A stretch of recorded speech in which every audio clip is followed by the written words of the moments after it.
हरि ओम नमो नमः। मम नाम सदाबहार। सुस्वागतम्। अद्य हम बिहार बोर्ड अंतर्गते दशम वर्गस्य कृते अहम एकं निबंध संस्कृत माध्यमेन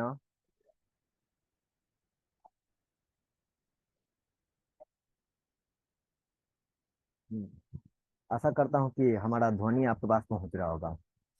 हाँ, तो बात करते हैं दसम वर्ग के लिए जो है संस्कृत में गंगा नदी पे 5 लाइन 7 लाइन और या 10 लाइन आपको लिखने के लिए अनुच्छेद के रूप में आता ही आता है। और कहें तो आपको अनुवाद भी बनाने के फॉर्म में आता है।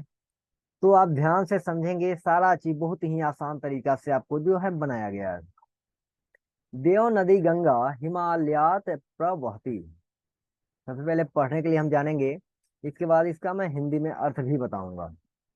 गंगा नदी, देव नदी गंगा हिमालयात प्रवहती। यम एका पवित्र नदी अस्ति।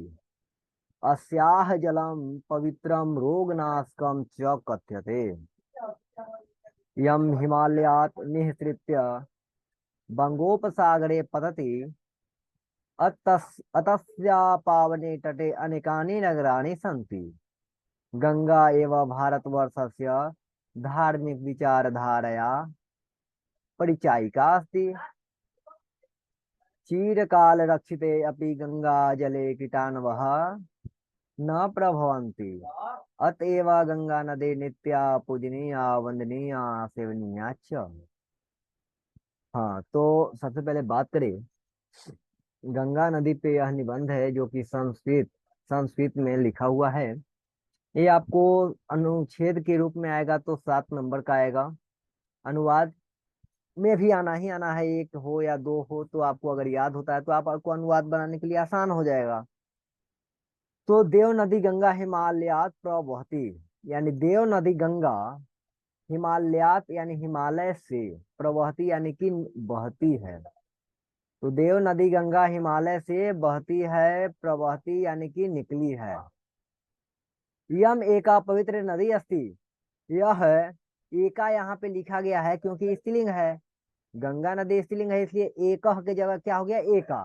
तो एका पवित्र नदी अस्ति, यानी गंगा नदी जो है एक पवित्र नदी है।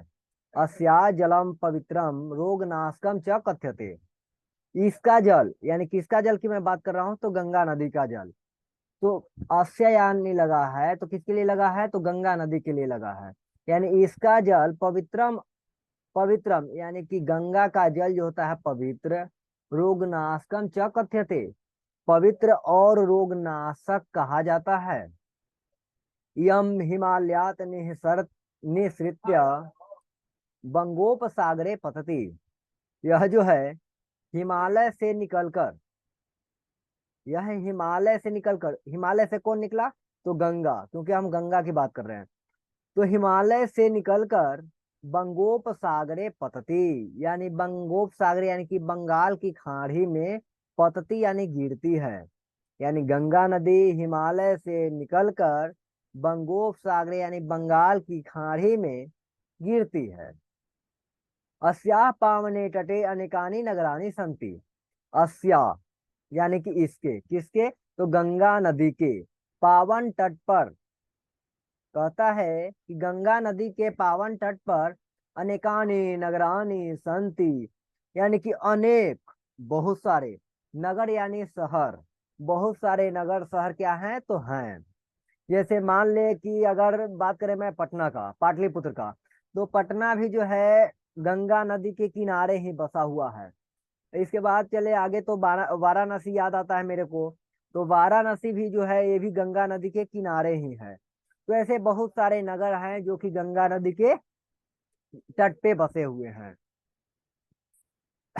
गंगा एवं भारतवर्षस्य धार्मिक विचारधाराया है परिचायिका अस्ति। गंगा ही भारतवर्ष का धार्मिक विचारधारा को परिचायिका करता है, यानी साफ सुथरा आपको दिखाता है, एक तरफ से साफ करना। चीरकाले चीरकाल रक्षिते अपि गंगा जले कीटाणवः न प्रभवन्ति। चीरकाल, चीरकाल कहें तो लंबे समय, लंबे समय तक भी जो है गंगा जल में कीटाणु नहीं होते, कीटाणु होते ही नहीं है। गंगा जल में कीटाणु नहीं होते हैं। गंगा जल जो होता है रोगनाशक है, यानी कि रोग को जो है दूर करने वाला है। इसके बारे में भी हम अभी बताएंगे।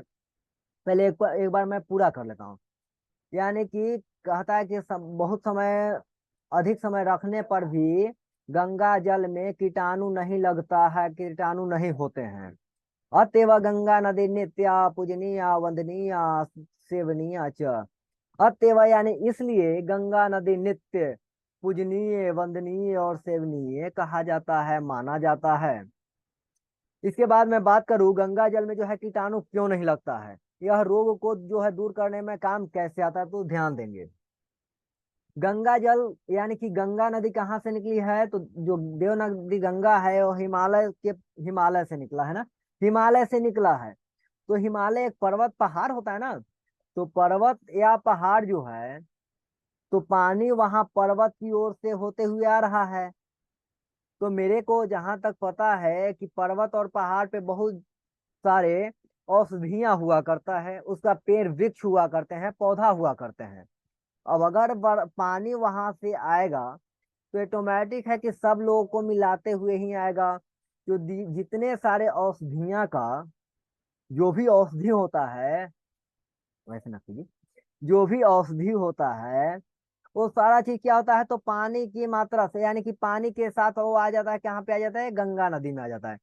और गंगा नदी में आ गया। अब मान लेते हैं कि अगर